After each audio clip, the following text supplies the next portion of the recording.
সম্প্রতি আমরা আমাদের বাংলাদেশে আয়নাঘরের কথাও শুনেছি। তা আয়নাঘরে যাদেরকে টর্চার করা হয়েছে এরা যুদ্ধবন্দী? এরা তো কারাবন্দী, তাও অন্যায়ভাবে। এনফোর্স ডিসঅ্যাপিয়ারেন্স ছিল, অন্যায়ভাবে তাদেরকে গুম করা হয়েছে।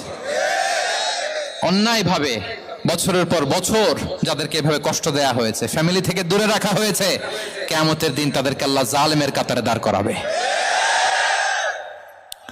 ইসলাম কারাবন্দীতে দূরের কথা, যুদ্ধবন্দীদের সাথে ভালো আচরণের কথা বলেছে। আল্লাহ বলেন ওয়ায়ুতঈমুনা আত-তাআমা আলা হুব্বিহি মিসকিনাও ওয়া ইয়াতীমান ওয়া আসীরা। বিশ্বাসীরা গরিব দুঃখীদের যেমনি খাবার খাওয়ায়, যুদ্ধবন্দীদেরও খাবার খাওয়ায়। প্রিয় ভাইরা, খুব বরকতময় একটা সময় আমরা কাটাচ্ছি। রবিউল আউয়াল মাস, এটা মিলাদুন নবীর মাস, সিরাতুন নবীর মাস, বিষ্ণু ইসা ইসলামের সিরাত আলোচনার মাস। পুরো মাস জুড়ে আমরা বিষ্ণু ইসা ইসলামের আসিরা আল আতেরা, বরকতময় সিরাত নিয়ে, মিলাদ নিয়ে আমরা